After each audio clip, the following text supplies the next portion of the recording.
बिटिआरनि कन्ट्रेक्टरफोरनि थाखाय दुखु गोनां खौरां। बिटिआरनि कन्ट्रेक्टरफोरा हालाय हाफाय जानो थांगासिनो दङ नामा? प्रमद बर' बिथाङा गो एहेड होनाय अर्डार थिकादारफोरनो बे अर्डारखौ होबाय, नाथाय बेयाव जेबो फान्ड गैया। बे फैसाखौ मोनगोनब्लाबो 2026 आरो 27 बोसोरनि बाजेटआवसो बे फैसाखौ मोनगोन होननानै लिरना होखाबाय। बिटिसिनि बाजेटआव गैयै खामानिखौ 2025-26 बोसोरनि बाजेटआव बिल होनो हाया। नाथाय 2026-27 बोसोरनि बाजेटआवसो 60% मोनगोन होनना बिटिसि खुंथायाव अर्डारनि गेजेरजों फोसावबाय। नैबेनो फोरमाना।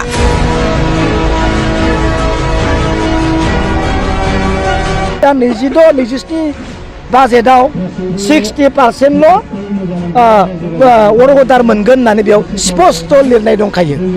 1 कौटि बा 60%ल' बा 60 लाखनिल' अर्डार मोनगोन होननानैबो लिरनाय दंखायो।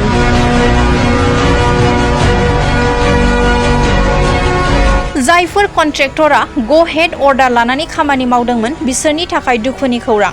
बे समाव बिटिआरनि कन्ट्रेक्टरफोरनि थाखाय बिक्रम दैमारिया खौरां बिजोङाव मा बुंखो फै जों खोनासंनि डिजिटेल बर' निउसनि गेजेरजों।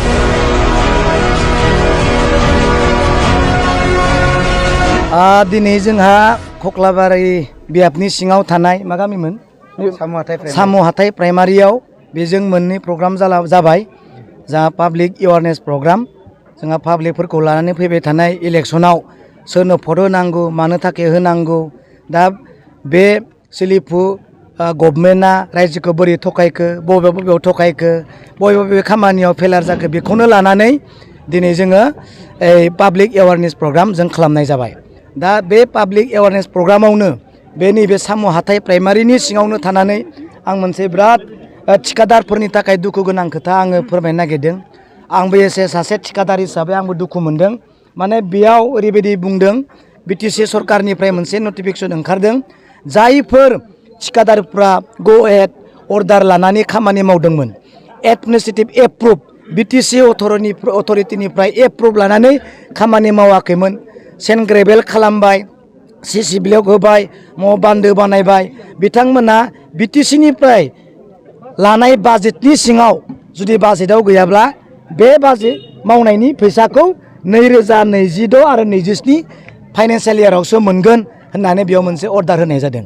अब्ला दिनै मानगोनां प्रमद बर' बिथाङा गो एहेड होनाय अर्डार जिथु थिकादारफोरनो होबाय, एजुकेटिभ इन्जिनियार सोरबा एसिस्टेन्ट एजुकेटिभ इन्जिनियारफोरा थिकादारफोरनो बे अर्डारखौ होबाय, नाथाय बेयाव जेबो फान्ड गैया, जेबो बेयाव फैसा मोना, आरो मोनदोंब्लाबो बे फैसाखौ मोनगोनब्लाबो 2026 आरो 27 बोसोरनि बाजेटआवसो बे फैसाखौ मोनगोन होननानै लिरना होखाबाय। अब्ला दिनै थिकादारफोरनि अबस्थाया मा जागोन?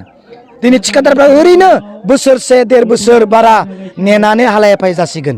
दिनै मता फैसाखौ गुबुन बिटिसि बाहेरनि कन्ट्रेक्टरफोरा जालांजोब्बाय, कौटि लाख फैसा लुटिनानै लाना थांबाय।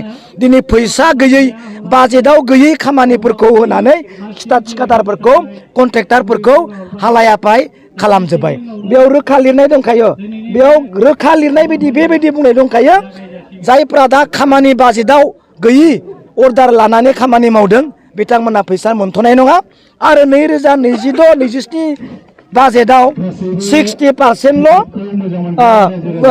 अर्डार मोनगोन होननानै बेयाव स्पष्ट लिरनाय दंखायो। 1 कौटि बा 60%ल' बा 60 लाखनिल' अर्डार मोनगोन होननानैबो लिरनाय दंखायो। अब्ला दिनै बिटिसि सरकारा गोदान माबाफोरखौहाय थिकादारफोरखौ हालाय हाफाय खालामबाय, बिनि थाखाय जों दुखु मोनदों। बे बेबस्थाया दिनै मोजां जायाखै होननानै आं दिनै बिटिसि सरकारखौ बुंनो सानो। Thank you.